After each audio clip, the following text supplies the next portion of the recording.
Right, ladies and gents, the long-awaited video on for myself at least. Nsuper 2-in-1 lockpick tools. In particular, this one is the Caesar Astral pick, and but I would say take this video review for all of their tools, to be honest, because they're all made almost identically. They just have different blades and wires on them. So this was the first one I was sent. This is £95, by the way. I was sent this. Comes to this part on the back here. Many people had concerns about all this spot welding and stuff on there, and concerns they should have had, as it is all spot welded together. And the keen-eyed among you may notice my wire has broke. I have a good knowledge of how to use a 2-in-1 tool. I have many of them for different locks from different suppliers. I did not break this with brute force. This just broke under normal use.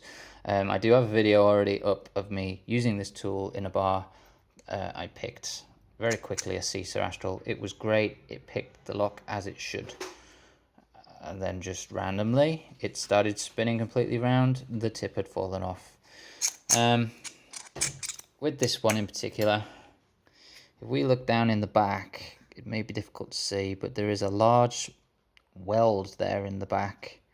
And you can see a little nipple in the middle, which, you guessed it, that's the wire coming through. The wire is welded into the tool. So you cannot replace this wire. It is in there for good, and the only way that this section also comes apart from the tool would be out through the front, which they have welded, so you can't get that out either to do any work on it at all.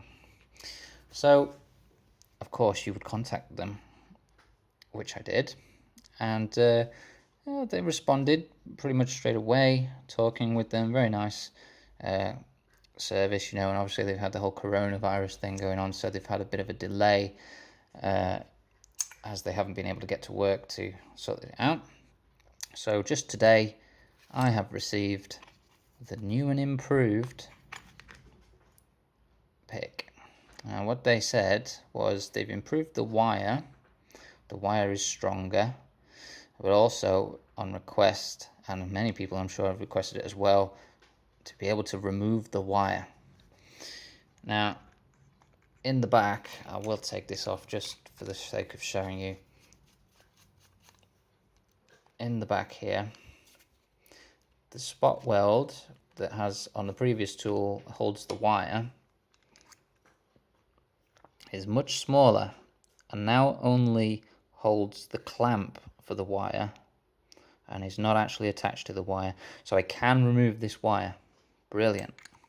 That's good to know. Exactly what we wanted.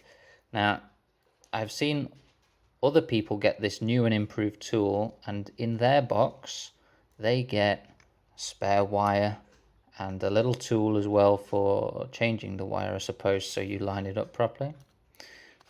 I did not get any of that. Oh, for God's sake, get in, screw.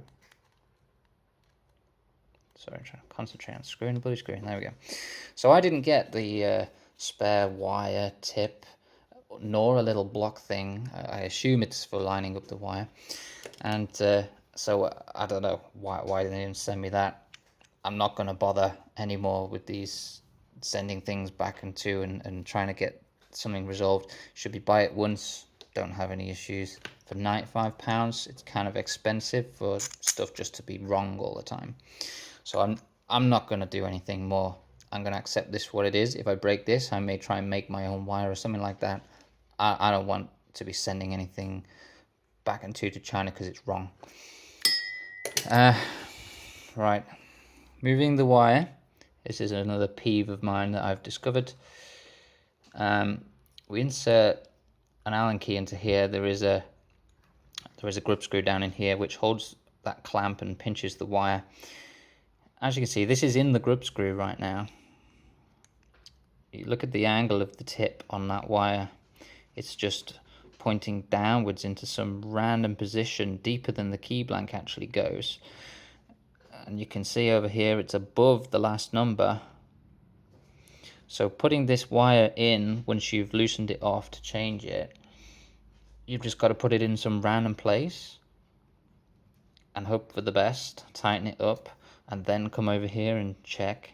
What they should have done is have the line match up with the number 6 there. Have that where you can access the grub screw now. Now we would know to have this somewhere flat when we're putting it in. But no, not at all. Somewhere randomly up there, and you've got to angle it like this and wedge it in and just guess. I'm a little bit mechanical minded, so I'm able to sort that out, but it's a nightmare. So we have a lock up here in the vise. We're going to move on to picking now. So we're over almost 6 minutes without picking a lock, so let's have a look. We're going to move this over. We're going to pick a lock.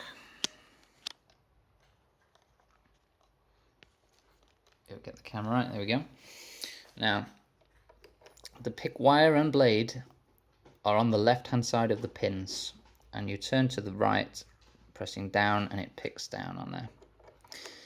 We'll slide this in with a bit of a wiggle, and to open this lock we're going to go anti-clockwise, which is a good thing, because this pick, you're never going to get a lock open in the other direction. It just ain't going to happen. It's really difficult to feel anything if you're going in the clockwise direction. So first I'm going to demonstrate me opening the anti-clock and show you a little bit about what I mean going the other way. So I know this lock inside and out. Picking it is going to be quick because of that fact, and not because the tool is that amazing. It helps for sure, but I already know how the lock picks. So straight away, pin 6, we see it sends us into a false set. 5 will give counter rotation and a click. We'll just make sure 6 is still done. 4 is a special pin, so you don't get anything out of that just yet. Just brushing past it sometimes sets it.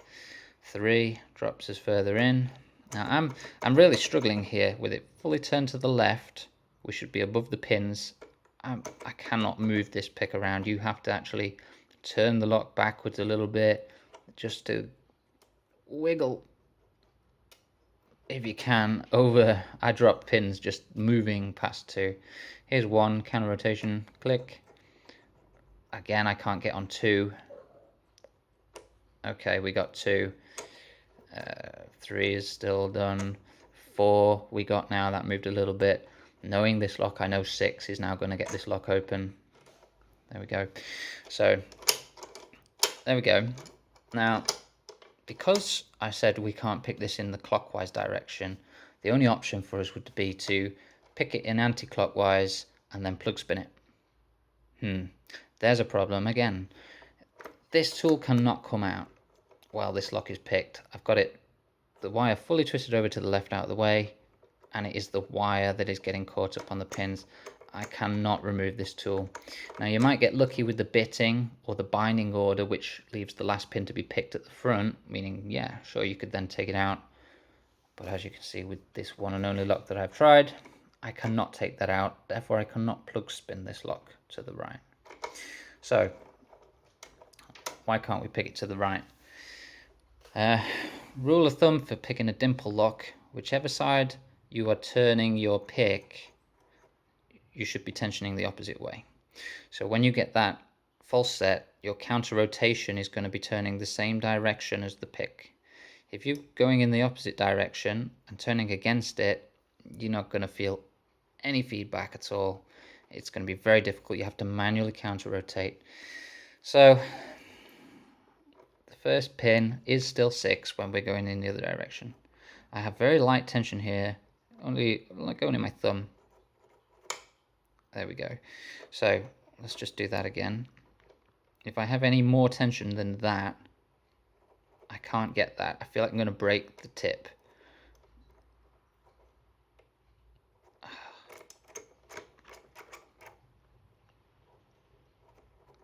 I have to really back off. And I didn't get anything out of it either. There it goes. So now I know that 5 would go next. It definitely would. But I'm in a false set. I got no counter rotation because I'm going the opposite way. If I turn it backwards, even so, I'm getting nothing. Okay, I had to really turn it backwards. We lost 6. There we go, we got it back. And you just, each time you're doing that, you're going to lose all your pins. I don't know which one is next because I can't feel counter rotation. Definitely can't get out past number 2. Ugh. You can't feel anything. If you can imagine doing this on a door.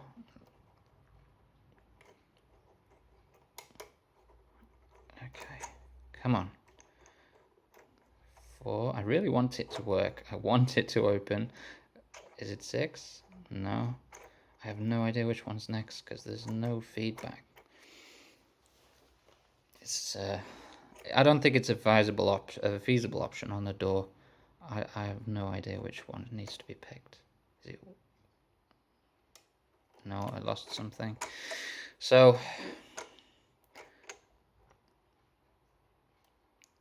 God, Jesus. I'm giving up. I can't. You saw I could pick this lock, but I cannot pick it that way. So, what are my options? As the wire does come out, if this was turned, I could probably unscrew the wire, take the blade out, and then pull the wire out separately. But then I've got to reassemble all the tool and everything. That would allow me to plug spin it then, by the way. So, is it worth £95? As it stands now, I got no spare wires, no real way of setting up the wire, and I've had a load of hassle to get this new tool as the first one was no good. No, I don't think so. I think I would spend just a little bit more and go with a different supplier and have brilliant customer service, made in the UK, far less problems, nothing spot welded on the other ones. You can change all the parts. And yeah, I just don't think it was worth a go for me to figure out all this stuff with this, but it's not worth it, especially if you're a lock sporter. £95 is a lot of money wasted, in my opinion. Just don't buy it. Sorry.